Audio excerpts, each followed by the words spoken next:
নমস্কাৰ কপিলেট আসামলৈ আপোনালোকক স্বাগতম জনাইছো।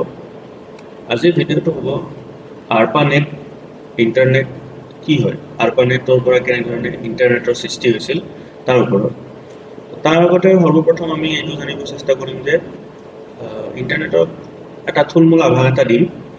প্ৰথমতে চাওক আপুনি লেন আমি গম পাওঁ, লেন শুনি থাকোঁ, লেন কানেকশ্যন, লেন অফিচৰ লেন, কোম্পানীৰ লেন। তো লেন কি হয় যে এইটো সপোজ যদি আপোনাৰ অফিচ হয় বা কোম্পানী হয়, তো আপোনাৰ যিবিলাক কম্পিউটাৰ আছে, কম্পিউটাৰখিনি যিখিনি অফিচৰ ভিতৰত যিটো ইণ্টাৰ কানেকশ্যন এইটোক কয় লোকেল এৰিয়া নেটৱৰ্ক বা লেন। ঠিক তেনেদৰে যদি সপোজ আপুনি ভাবে যে এইখন গুৱাহাটী বা এখন যিকোনো চিটি চহৰ হয়, এই চহৰখনত যিমানবিলাক অফিচ আছে বা অৰ্গেনাইজেশ্যন আছে, ইউনিভাৰ্চিটিছ আছে বা ঘৰ আছে, গোটেইবিলাক যদি আমি এনেকুৱাকৈ লেনৰ থ্ৰুৰে কানেক্ট কৰোঁ, সেইটো হ'ব আপোনাৰ মেট্ৰপলিটন এৰিয়া নেটৱৰ্ক। ইয়াত ইণ্টাৰনেটৰ থ্ৰুৰে কানেকশ্যন হ'ব আৰু লেনত অকল লোকেল নেটৱৰ্কটো আছিলে। তো ISP মানে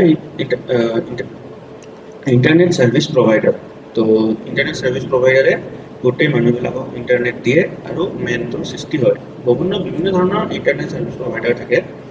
তাৰপিছত ঠিক তেনেদৰে এনেকুৱাকৈ বিভিন্ন চিটিত যিবিলাক মেন আছে, মানে মেট্ৰপলিটন এৰিয়া নেটৱৰ্ক আছে, এই গোটেই নেটৱৰ্কবিলাক আছে। লাইক আপুনি ইয়াতে চাওক, এইখন যদি এখন কণ্টিনেণ্ট হয়, ইয়াতে যিমানবিলাক মেন আছে সেই মেনবিলাক আৰু আপোনাৰ থ্ৰু ছেটেলাইট বা হওক বা এইবিলাক চাওক, সাগৰৰ তলত কিছুমান কেবলিং থাকে, তেনেকৈ এটা ৱেন সৃষ্টি হয়, ৱাইড এৰিয়া নেটৱৰ্ক।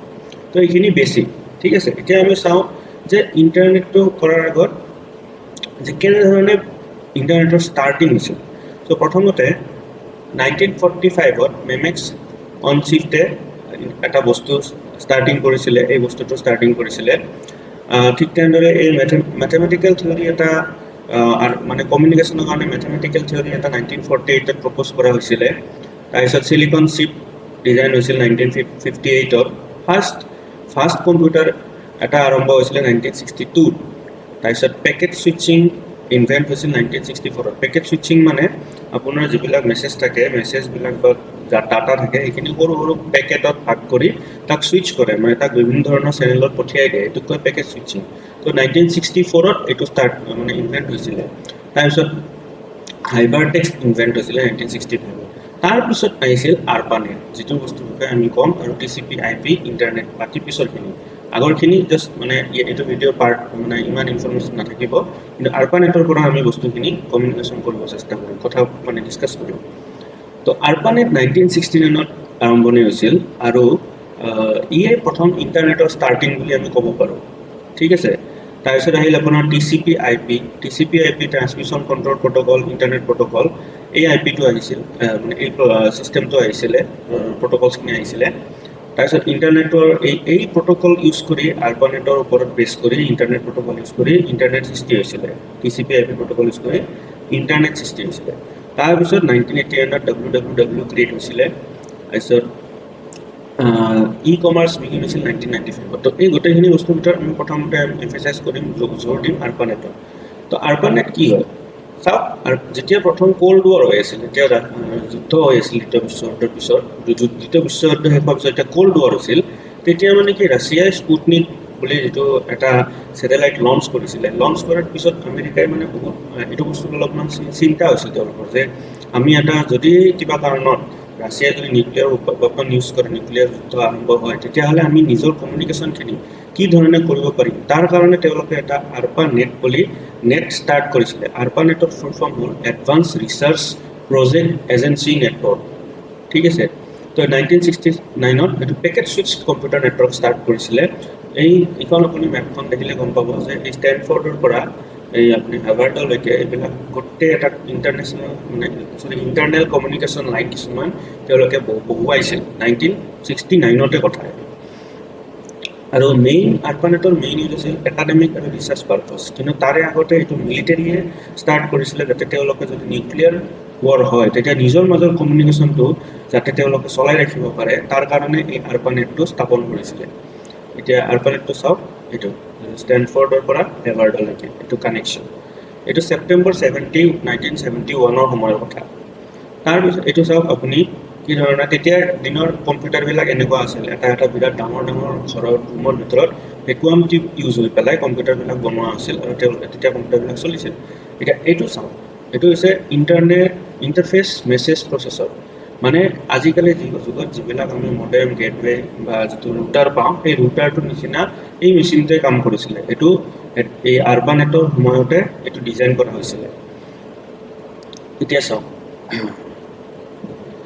ফাণ্ডিং আৰপাৰ ফাণ্ডিংটো কেতিয়া হৈছিলে? প্ৰায় 1969-ত। তাৰপিছত কেনেকৈ হৈছিলে যে কোনো ধৰণৰ ছিংগল অৰ্গেনাইজেশ্যন এটাৰ মানে অকলে কৰা নাছিলে বস্তুটো। বহুতকেইটা ডিফাৰেণ্ট অৰ্গেনাইজেশ্যনৰ বিভিন্ন ধৰণৰ সময়ত বিভিন্ন ধৰণৰ ৰিচাৰ্চৰ ফলত আৰপানেটৰ সৃষ্টি হৈছিলে। এই 1960 মানত কম্পিউটাৰবিলাক বহুত ডাঙৰ আছিলে। আমি যিটো এইখন ফটোত পাইছোঁ, দেখিছে আপুনি, এনেকুৱা চাইজৰ মানে কম্পিউটাৰবিলাক আছিলে। তো সেইটো সময়ত কেনেকুৱা আছিলে, বহুত দামী আছিলে, বহুত খৰচ কৰিছিলে আৰু বহুত ডাঙৰ কোম্পানীবিলাকৰে এই কম্পিউটাৰবিলাক আছিল, ইউনিভাৰ্চিটিবিলাকৰ আছিল, গভৰ্ণমেণ্টৰ আছিল। আমাৰ সাধাৰণ মানুহৰ এই কম্পিউটাৰবিলাক নাছিলে। তো তেনেকৈ কি হ'ল, পিছত লাহে বস্তুবিলাক চেঞ্জ হ'ল। অলপ আমি এতিয়া আজিৰ ষ্টেজ যিটো পাইছোঁ, এতিয়া আমাৰতো সকলোৰে কম্পিউটাৰ প্ৰায় থাকেই। তো তেতিয়া সময়ত কি আছিল, পল বেৰেন বুলি এজন মানুহ আছিল। তেওঁ কি কৰিছিলে যে এটা ব্লক ছুইচিং বুলি এটা বস্তু মানে চিষ্টেম কনচেপ্ট এটা আনিছিলে, চিন্তাধাৰা এটা, যে ব্লক ছুইচিঙত কি হয় যে আপুনি কিবা এটা বস্তু ডাটা যেতিয়া পঠাব, এই যে পেকেট ছুইচিং কৈছিলোঁ, সেই পল বেৰেনে 1960 ষ্টাৰ্ট কৰিছিল। আৰু সেই পেকেট ছুইচিঙৰ হ'ল ব্লক ছুইচিং, যিটো পল বেৰেনে যিটো ষ্টাৰ্ট কৰিছিল, সেইটোৰ পৰা ষ্টাৰ্টিং হৈছিল। মানে সেই বস্তুটোৰ ওপৰত বেছ কৰি আজি আমি যিমান কমিউনিকেশ্যন কৰোঁ আজিৰ ডেটত, যিমান ইণ্টাৰনেট হওক, হোৱাটছএপ হওক, বা ইণ্টাৰনেটত ইউজ কৰি হোৱাটছএপ হওক, ফেচবুক হওক, চব সেই পল বেৰেনৰ সেই যিটো ব্লক ছুইচিং, মেছেজ ব্লক ছুইচিং, তাৰ ওপৰত বেছ কৰি আৰম্ভ হৈছে। তাৰপিছত আমাৰ যিটো মানে ছিষ্টেমটো ষ্টাৰ্ট হৈছিল আৰপানেটটো 1966-ত। 66-ৰ সময়তে মানে 66-ত তেতিয়া দুটা প্ৰট'কল তেওঁলোকে মানে ষ্টাৰ্ট কৰিছিল। এটা আছিল টেলনেট আৰু file transfer protocol. File transfer protocol মানে কি হয়, যেনেকৈ TCP IP আছে, তেনেকৈ ফাইল ট্ৰেন্সফাৰ কৰিবৰ কাৰণেও ফাইল ট্ৰেন্সফাৰ প্ৰট'কল এটা লাগে। ঠিক আছে। আৰু টেলনেট হ'ল আপুনি যদি ক'ৰবাত বেলেগত থাকি পেলাই বেলেগ জেগা এটা যদি আপুনি কম্পিউটাৰ এটা ইউজ কৰিব খোজে, সেইটো টেলনেট ইউজ কৰা বুলি কয়। এই বস্তুখিনি এতিয়াও আমি ইউজ কৰোঁ। এই টেলনেট আৰু FTP যিটো আৰপানেটৰ সময়ত 1966-ত ডেভেলপমেণ্ট হৈছিলে, সেইটো বস্তু আমি এতিয়াও ইউজ কৰোঁ। তাৰপিছত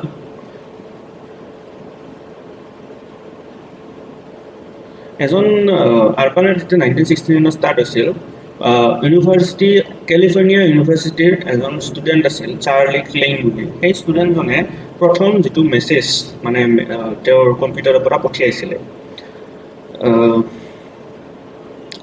তাৰপিছত কি হ'ল, 1970 মান যেতিয়ালৈকে পালে, তেতিয়ালৈ কি হ'ল যে লাহে বিভিন্ন ইউনিভাৰ্চিটি আৰু গভৰ্ণমেণ্টবিলাকে জইন কৰিলে আৰপানেটত।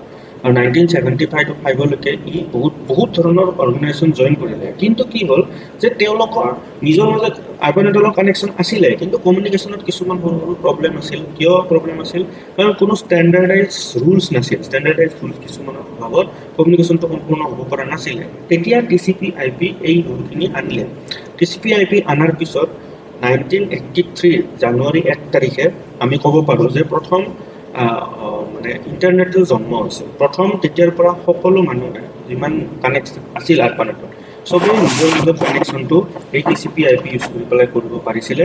আৰু TCP IP ইউজ কৰি পেলাই কৰিব পৰা কাৰণে সেই সময়তে ইণ্টাৰনেটটো মানে লাহে গ্ৰ' কৰিলে। মানে যিকোনো ধৰণৰ কম্পিউটাৰ এজন থকা মানুহে, কম্পিউটাৰৰ লগত থকা মানুহে কমিউনিকেশ্যনটো কৰিব পৰা হ'ল।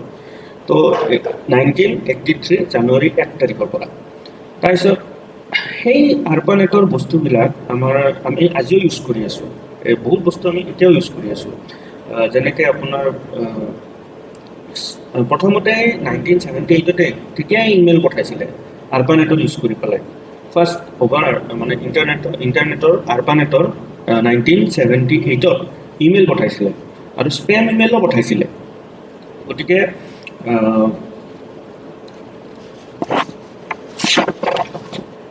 এতিয়া চাওক, এইখন আমি ইভলিউশ্যন অফ ইণ্টাৰনেট বুলি চাই আছোঁ।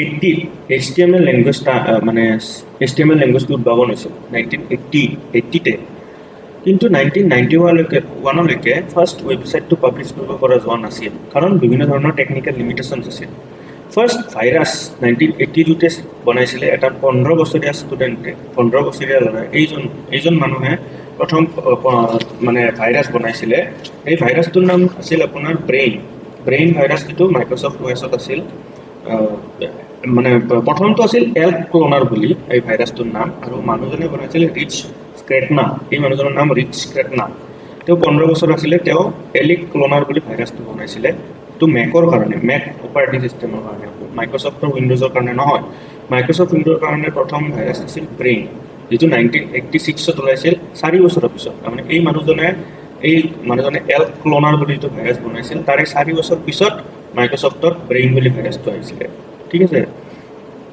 এতিয়া তাৰপিছত আহিলে আপোনাৰ কি যে এইটো আহিলে আপোনাৰ এমাজন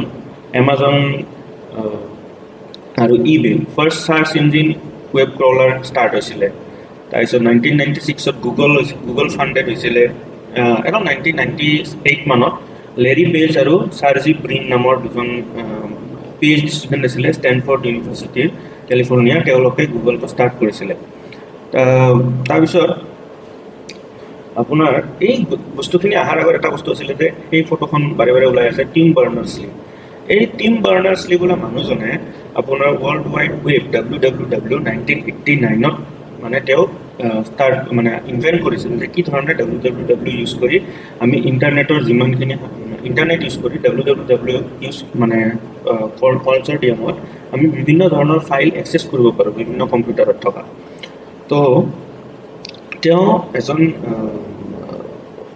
প্ৰফেচৰ আছিলে অক্সফৰ্ড ইউনিভাৰ্চিটিৰ আৰু তেওঁ অক্সফৰ্ড ইউনিভাৰ্চিটিৰ কম্পিউটাৰ চায়েন্স ডিপাৰ্টমেণ্টৰ ষ্টুডেণ্টো আছিলে এতিয়া কথাটো হ'ল 2006ৰ পৰা তেনেধৰণে ইউটিউব ষ্টাৰ্ট হ'ল 2005ত তাৰপিছত 2010ত আমাৰ ইনষ্টাগ্ৰাম স্থাপন হ'ল এনেকৈ আজিৰ ডেটত যিটো আমি ইণ্টাৰনেট পাইছোঁ সেইটো পাইছোঁ কিন্তু তাৰে বহুত বস্তু সেই আৰ্পানেটৰ সময়তে ষ্টাৰ্টিং হৈছিল 1992 আপোনাৰ টিম বাৰ্নাৰ্ছ-লিয়ে WWW স্থাপন মানে ইনভেণ্ট কৰিছিল 1971ত প্ৰথম ইমেইল স্থাপন হৈছিল মানে চেণ্ড হৈছিল তাৰপিছত প্ৰথম ব্লগিং যিটো ব্লগাৰ ছাইট ষ্টাৰ্ট হৈছিল 1999ত ঠিক সেই সময়তে উইকিপিডিয়া ষ্টাৰ্ট হৈছিল 2005ত ইউটিউব ষ্টাৰ্ট হৈছিল তাৰপিছত এতিয়া 2003ত মাৰ্ক জুকাৰবাৰ্গে প্ৰথম ফেচবুকৰ ছাৰ্ভাৰ ষ্টাৰ্ট কৰিছিলে তাৰপিছত 2006ত টুইটাৰ ষ্টাৰ্ট হৈছিলে আৰু 2007ৰ পৰা আমাৰ মোবাইল ফোনত ইণ্টাৰনেট ইউজ কৰিব পৰা অৱস্থাৰ সৃষ্টি হৈছিলে তো আজি ইণ্টাৰনেটৰ আৰু এই যিটো আৰ্পানেটৰ কাৰণে আমি এইখিনিয়ে ক'ব খুজিম এইখিনিয়ে মানে মই এই ভিডিঅ'টোত ক'ব খুজিম হয়তো আপোনালোকে কিছু বস্তু বুজিব পাৰিছে ধন্যবাদ